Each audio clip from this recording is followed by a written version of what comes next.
Hello guys, welcome back to my YouTube channel AR Educational Hub. So this is your biology teacher Namita, and today we have another test series for you on the topic of circulatory system. Okay, so let's start this test series. Be ready with your pen and copy whatever you have. Okay, so the first question is, when the heart is not pumping the blood effectively enough to meet the needs of the body, what it is called? So its answer should be heart failure. Okay, so देखिए cardiac arrest क्या होता है. In cardiac arrest the heart suddenly stops beating. Okay, in heart attack some muscles, that is some tissues of the heart, gets damaged, and in angina pectoris there is decreased oxygen supply to the heart, and in heart failure the heart is not pumping the blood effectively enough to meet the needs of the body. That is what was our question.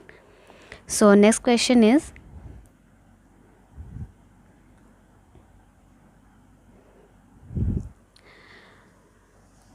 which of the following pairs does not have the same function? Okay, just try to solve this question.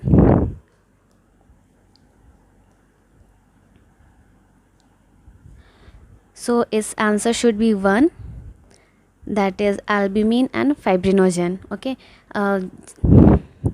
neutrophils and monocytes have phagocytosis function. Okay, phagocytosis. Then lymphocytes and globulins, they form antibody. Okay, they are involved in antibody formation. And then the basophils and mast cells, they secrete histamine, heparin, etc. So 2, 3 and 4, that is second, third and fourth option, they have the same function, but the first one, they don't have the same function. Okay, so next question is, heartbeat is accelerated by.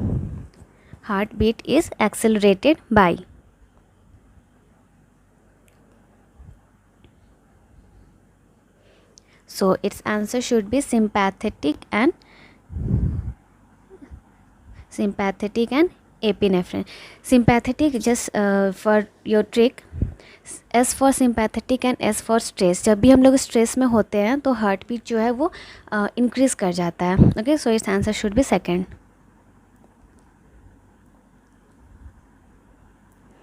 Then what is the best step to prevent erythroblastosis fetalis. ये तो NCERT की ही line है, बहुत अच्छे से आप लोगों ने इसे पढ़ा भी होगा. सो इसका आंसर हो जाएगा third, administering anti-RH antibodies to mother just after the delivery of the first child. ध्यान रखिएगा. और एक ऑप्शन है administering RH antibodies to mother as well as newborn just after the delivery of the first child. ये गलत है, ठीक है, क्योंकि उसमें अगर ऑलरेडी डी एंटीजन है और अगर फिर से डी एंटीबॉडी भी दे देते हैं तो उसमें एग्लूटिनेशन हो जाता है. Then next is, which of the following correctly explains the stroke volume. So इसमें बहुत कन्फ्यूज़न भी होता है, बहुत लोग इसे गलत कर देते हैं, सिली मिस्टेक होता है इसमें.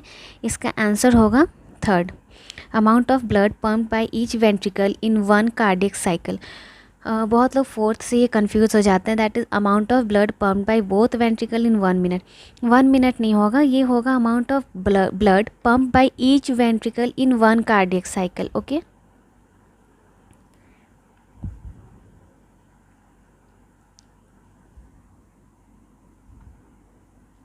so question number 6, which of the following is true about the wall of vein in comparison to that of the artery. Okay, which of the following is true about the wall of vein in comparison to that of artery. Try करिए. So इसका answer हो जाएगा second, that is tunica media is comparatively thin in the veins and it is more developed in artery because the artery have the narrow lumen. So अगर lumen जो है वो narrow है तो उसमें blood pressure high हो जाता है, तो उससे रप्चर हो सकते हैं. इसलिए रप्चर को प्रिवेंट करने के लिए ट्यूनिका मीडिया जो आर्टरी में वो ज़्यादा डेवलप्ड होता है, और जो वेन्स है उसमें ल्यूमेन जो है वो वाइड होते हैं, तो मतलब उसमें प्रेशर लो है, इसलिए उसमें थोड़े कंपैरेटिवली थिन होते हैं। ओके,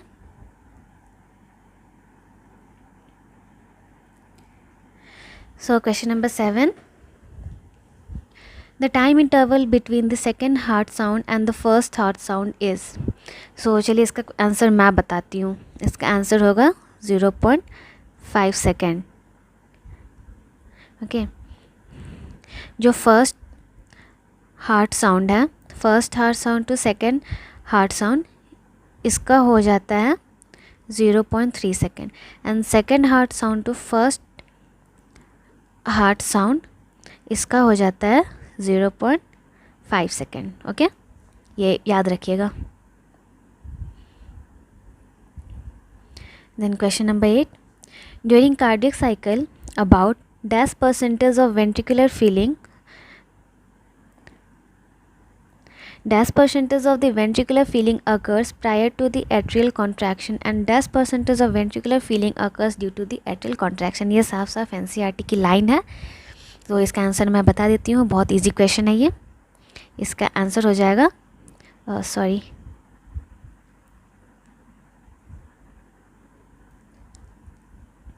इसका आंसर हो जाएगा first. Okay, then question number 9, which of the following events takes place along with the atrial systole। थोड़ा इसे एक बार याद करिए।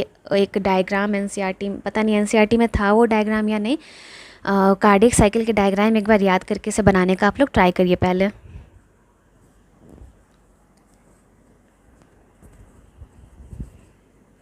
ओके, तो इसका आंसर हो जाएगा ventricular diastole.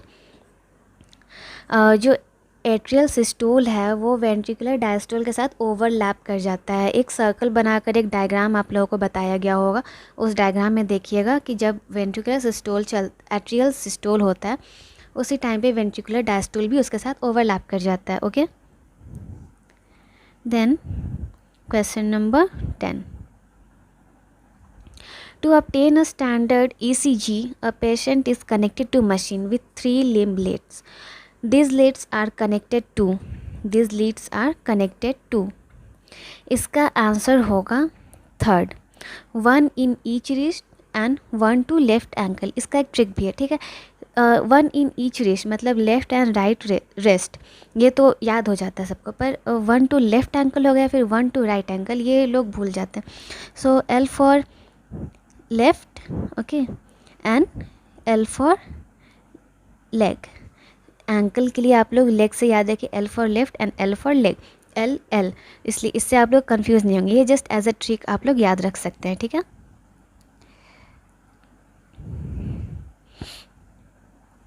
So question number 11 is find the correct descending order of percentage proportion of leucocytes in human blood.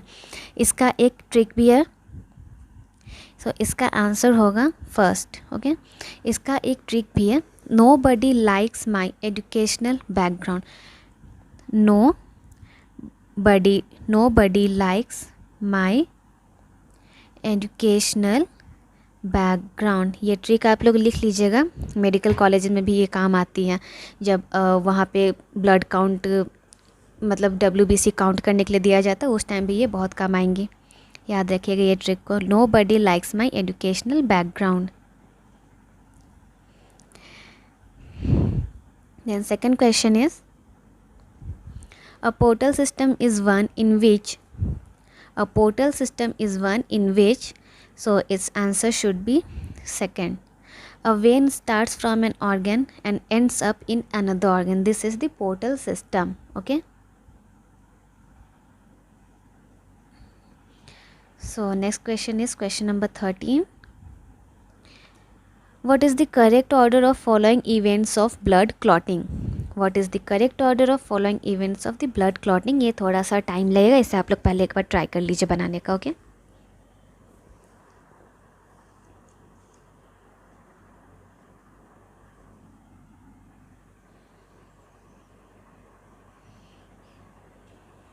तो चलिए मैं इसका आंसर अब बताती हूँ। इसका आंसर होगा फर्स्ट, सॉरी, इसका आंसर फर्स्ट होगा. Okay, so first step is C, that is formation of thromboplastin, and then D, conversion of prothrombin into thrombin, then A, that is conversion of fibrinogen into fibrin, and then B, that is clot retraction and leakage of serum. Okay, so next question number 14. What is the correct position of blood group, antigens and antibodies respectively in human? Again very easy question. So its answer should be third.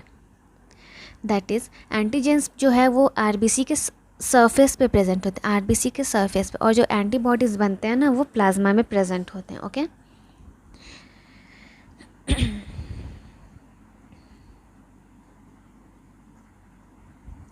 So which of the following events is true about the ventricular systole? इसका answer होगा fourth, that is closure of tri and bicuspid valves followed by the opening of the semilunar valves. जब ventricular systole होता है, ventricular systole, उस time ventricle का pressure जो increase कर जाता है और उसके कारण try and bicuspid valve open हो ट्राई एंड बाइकस्पिड वेल्व जो क्लोज हो जाते हैं ताकि वो ब्लड जो है बैक फ्लो को ताकि ये वेल्व ब्लड के बैक फ्लो को प्रिवेंट कर सके. ठीक है, और सेमी ल्यूनार वेल्व ओपन हो जाते हैं ताकि वो आगे और 10 पल्मोनरी आर्टरी में खुल जाए. ठीक है,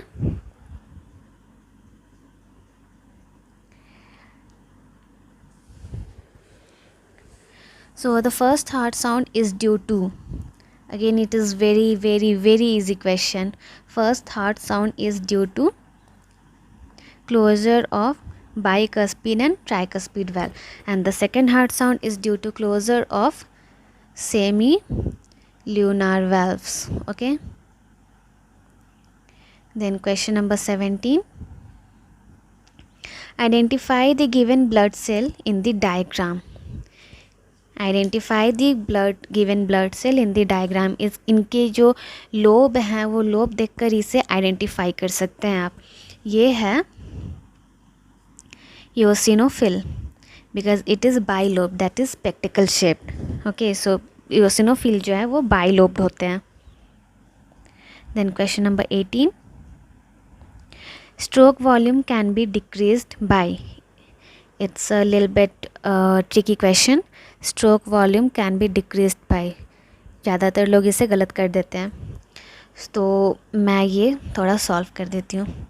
सो cardiac output equals to stroke volume into heart rate. Okay, जो कार्डियक आउटपुट है ये हमेशा कांस्टेंट होता है. स्ट्रोक वॉल्यूम इंक्रीज डिक्रीज करके कार्डियक आउटपुट को कांस्टेंट रखना पड़ता है. So stroke volume is inversely proportional to heart rate. So अगर स्ट्रोक वॉल्यूम को कम करना है तो हार्ट रेट बढ़ाना होगा. So it's answer should be increasing the heart rate because they are inversely proportional. Okay,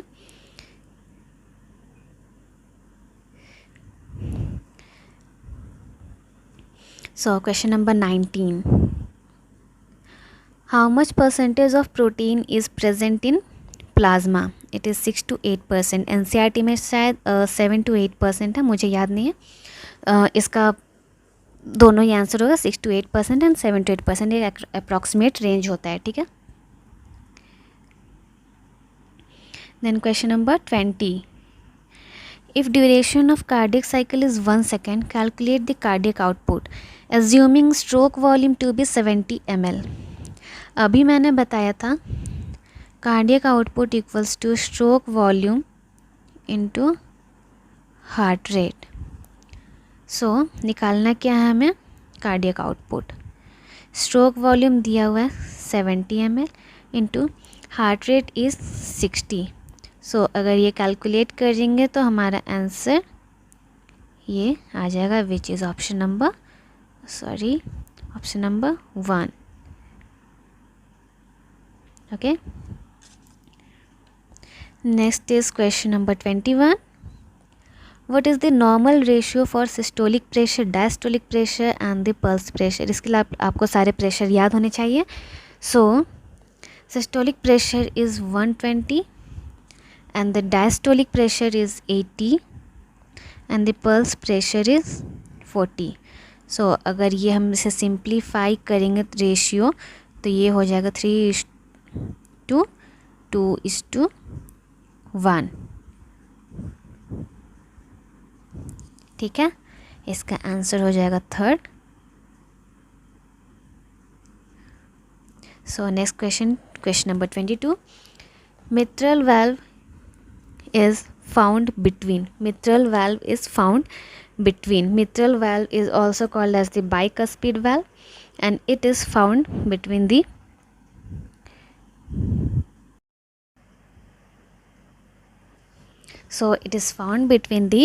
left atrium and left ventricle. And mitral valve is also called as the bicuspid valve. So आप लोग bicuspid and tricuspid में confuse होते हैं, कौन सी left atrium and left ventricle के बीच होती है और कौन सी राइट एट्रियम राइट वेंट्रिकल के बीच होती है. सो इसके लिए भी एक ट्रिक है, that is right atrium and right ventricle के लिए, that we always try to do right things. Okay, we always try for tricuspid, try to do right, this is right ventricle and right atrium things. सो इससे आप याद रख सकते हैं कि जो ट्राइकस्पिड वेल्व है वो right ventricle and right auricle के बीच होती है. तो अब लेफ्ट एट्रियम और लेफ्ट वेंट्रिकल का खुद याद हो जाएगा. ओके, ये ट्रिक याद रखिएगा. जो मैं ट्रिक बता रही हूँ ना बहुत इंपॉर्टेंट है, ये सब पे बहुत ही क्वेश्चंस पूछे जाते हैं नीट में. सो ये ट्रिक इंपॉर्टेंट है. Then question number 23. A special case of RH incompatibility has been observed between the. So its answer should be 4, that is RH negative blood of mother and RH positive blood of fetus, that is this is the condition of erythroblastosis fetalis which is given in the NCERT book. So the second last question. Identify the blood cell the count of which suddenly increases due to allergic reaction. Again important and easy question, that is eosinophil, and it is also associated, allergic reaction is also associated with the immunoglobulin E. ये दोनों question बहुत important हैं. सो today's last question. Which one of the following components of blood plasma helps in the maintenance of the osmotic balance? Try करिए.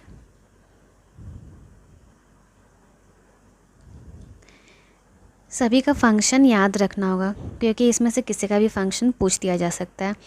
जैसे मैंने पूछा है कौन से जो है ऑस्मोटिक बैलेंस को मेंटेन करते हैं, उसी तरह से और भी कुछ दे करके पूछा जा सकता है. सो इसका आंसर हो जाएगा एल्ब्यूमिन. ओके, सो इतना था आज के हमारे टेस्ट में. आज ओनली 25 क्वेश्चन थे, but these are most important question. अगर आप ये क्वेश्चन देख रहे हो तो देख लीजिएगा, नीट में इससे 80 to 85% क्वेश्चन आने ही है. बहुत ही इम्पॉर्टेंट क्वेश्चन है, पूरा NCERT का ही था.